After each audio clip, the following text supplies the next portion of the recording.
Good afternoon, everyone. This video is brought to you by Food for Liberty.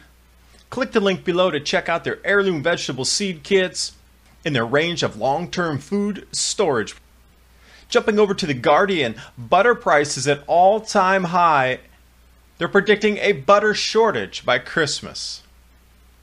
And as I've been saying, start to look for the signs. The prices of your food are going to start increasing, especially at the end of the year, when the wheat and the barley harvests come in that are going to be far below what the predictions were by even the most conservative experts. Here now, butter prices soaring more than 20% in the UK to all-time highs. And then in that same article at the bottom, some links to a couple of older articles. Here, 2015, dairy farmers in despair. Didn't even make sense for them to milk the cows because it was so cost inefficient. The ROI put them into negative territory. What a difference 2 years makes. And then the dairy price wars in 2014 almost put these same farmers out of business. But wait until this next year, what one single year of difference is going to bring on the price of our food globally.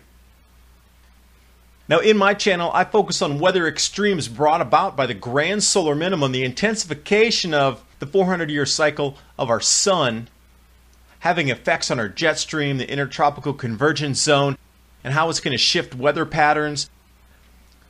Here we go, front page news on the LA Times. Thousands of cows die in California due to the heat wave. But I want you to remember this. Disposing of them becomes a problem. They're trying to actually water the cows to keep them cool, just like they would do with stranded dolphins or stranded whales on the beach. They're actually putting sprinklers out to cool the cattle down. Now what's happening, the carcasses are piling up, and the rendering plants where they need to dispose of these animals are overflowing, literally, with dead cows. In this scorching heat, literally, they're exploding from the methane gases releasing when they go try to touch these cows. Kaboom! They're exploding. But high and low, I have been unable to find pictures of these carcasses that are piling up. I have these stories that are being passed through social media, but I just don't see any images. But hold that thought for a moment. Problems disposing of them. The infrastructure. Now let's jump over to natural news. Freak snowstorm destroys 100 million pounds of onions in Idaho and Oregon. This was in May.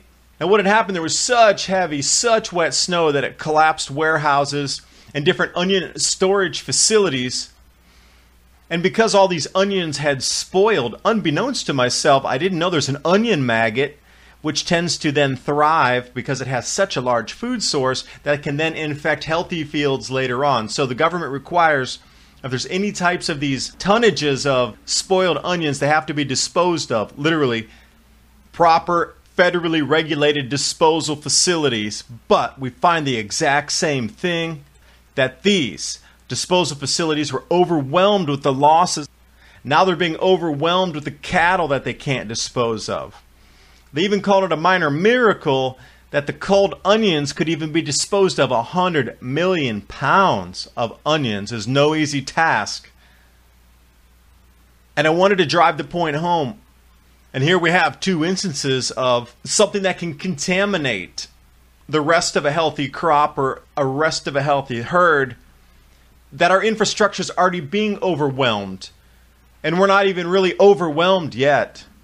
When we get into the depths of this grand solar minimum, and just a couple years from now, 2019, 2020, the overwhelming is going to be absolutely paralyzing. If we're already being paralyzed at this minimal level, I can't imagine what it's going to be like when it gets into something much greater than this. I encourage you to do your own research. I've left the links below so you can do your own research and really see what we're getting into with this grand solar minimum. And please remember to subscribe to the channel. I'll keep bringing you more interesting articles like this. And I do appreciate you spending your time listening to the message I have to present to you.